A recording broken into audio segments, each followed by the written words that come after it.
কাঁচা আম শেষ হয়ে যাওয়ার আগে তৈরি করে নিয়েছিলাম কাঁচা আমের আমসত্ত্ব।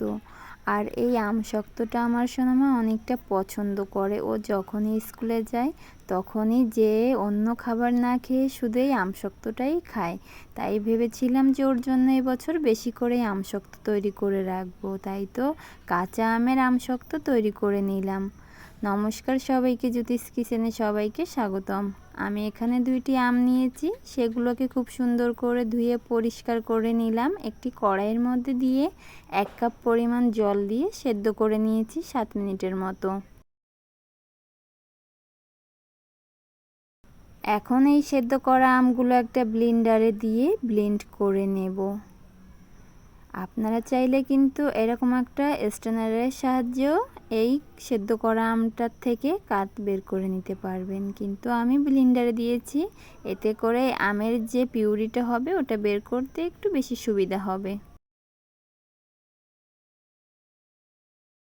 আর এভাবে ছেঁকে নেওয়ার কারণে আমের এই যে আঁশটা আছে এটা কিন্তু আর এই আমের পিউরির ভিতরে যাবে না, আর কোনো রকম আঁশ লাগবে না খাওয়ার সময় আমসত্ত্বটা।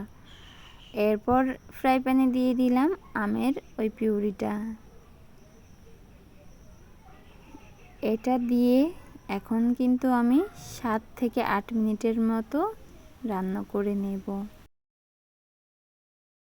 একটু নাড়াচাড়া দিয়ে এর মধ্যে দিয়ে দিলাম 1 বাটি পরিমাণ চিনি। চিনিটা যে যার পছন্দ অনুযায়ী দেবেন। আমার এই আমসত্ত্বটা যেহেতু আমার সোনামা খাবে, ও তো ছোটো মানুষ, এজন্য আমি একটু চিনি বেশি করেই দিয়েছিলাম। আপনারা চাইলে চিনিটা কিন্তু কম করেও দিতে পারবেন। ঠিক এরকম পর্যায়ে যখন চলে আসবে তখন কিন্তু বুঝতে হবে আমসত্ত্বটা প্রায় রেডি হয়ে এসেছে। এখন হালকা একটু শুকনা মরিচের গুঁড়া দিলাম আধা ভাঙা করে। এখন দিয়ে দেব 2 ফোঁটা ফুড কালার। আমি এখানে ফুড কালার ব্যবহার করেছি, তবে এটা অপশনাল, আপনারা চাইলে নাও দিতে পারেন। আমি এখানে কাঁচা আমের আমসত্ত্ব তৈরি করেছি, এজন্য 2 ফোঁটা ফুড কালার ব্যবহার করেছি। এখন এটাকে খুব সুন্দর করে মিশিয়ে মিনিট 3 রান্না করে নেব আবারও। এই পিউরিটা যখন একদম ঘন হয়ে আসবে তখন কিন্তু এটাকে নামিয়ে নিতে হবে একটা থালা বা প্লেটে। আমি একটি থালাতে তেল ব্রাশ করে নিয়েছি কিছুটা। এখন ওই আমসত্ত্বর যে একটা ব্যাটার তৈরি করেছিলাম সেটাই কিন্তু এখানে দিয়ে দেব। দিয়ে 3 দিনের মতো আমি রোদ্রে শুকিয়ে নেব। আপনারা চাইলে কিন্তু এটা ফ্যানের নিচেও শুকাতে পারবেন, তবে আমি যেহেতু এটা অনেক দিন সংরক্ষণ করে রাখবো এজন্য কিন্তু রোদ্রে শুকিয়ে নেব। তাহলে এই আমসত্ত্বটা কোনো সমস্যা হবে না।